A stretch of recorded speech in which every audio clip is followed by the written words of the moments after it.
Vous avez été plusieurs à me demander ce que voulait dire ce titre de mentalogue qui apparaît depuis plusieurs jours sur mon profil. Alors, je vous explique. Si tu ne me connais pas, je suis Nat et je suis donc une mentalogue. À ma connaissance et pour l'instant, une des premières, pour la simple et bonne raison que ce mot n'existe pas encore dans le dictionnaire. C'est ce qu'on appelle un néologisme, c'est-à-dire un mot nouveau que j'ai inventé non pas par stratégie de différenciation, mais plutôt par principe de précision, pour définir clairement ce que je fais en tant que formatrice avec une approche entièrement basée sur le travail du mental. Mentalogue, c'est donc le nom que j'ai créé à partir d'une logique toute simple. Mental, pour parler de l'activité de notre cerveau, de nos émotions, de nos pensées, de nos perceptions, de nos mécanismes internes et de nos automatismes. Et log qui vient du grec logos et qui désigne celui qui parle, qui explique, qui pose des mots pour faire comprendre. Concrètement, je travaille sur le renfort du mental pour en faire un véritable levier de transformation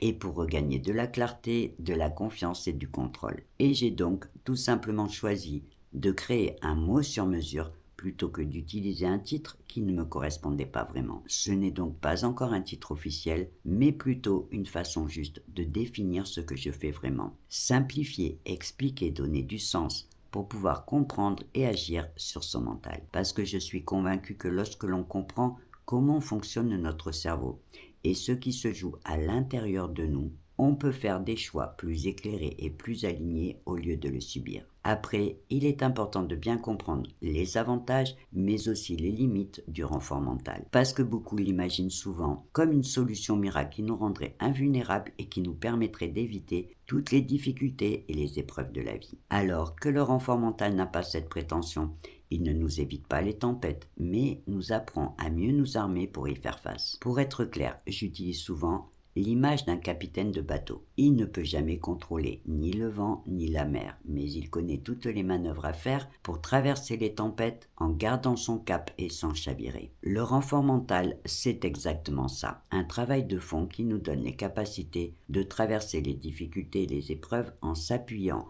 sur nos forces et nos ressources intérieures, par une approche technique basée sur la connaissance du fonctionnement du cerveau, de ses mécanismes et de ses réflexes de protection qui s'appuient sur des connaissances issues des neurosciences et de la psychologie humaine. Après, que les choses soient claires, je ne fabrique pas le savoir, je ne l'invente pas et je ne prétends pas non plus détenir une vérité personnelle. Mon travail consiste à aller chercher les connaissances là où elles se trouvent, dans les neurosciences, dans la psychologie humaine ou dans d'autres sciences si besoin, pour les traduire, les simplifier et surtout pour t'expliquer comment tu peux t'en servir concrètement dans ta vie au quotidien. Parce qu'apprendre et comprendre ne doit pas servir à accumuler des connaissances, mais à pouvoir les transformer en quelque chose d'utile et de concret. En clair, on peut dire que mon rôle, c'est de créer des ponts entre le monde des sciences, souvent complexes, et celui de notre réalité quotidienne, pour que notre mental ne soit plus quelque chose que l'on subit, mais un véritable allié que l'on peut apprendre à utiliser avec plus de conscience et de clarté.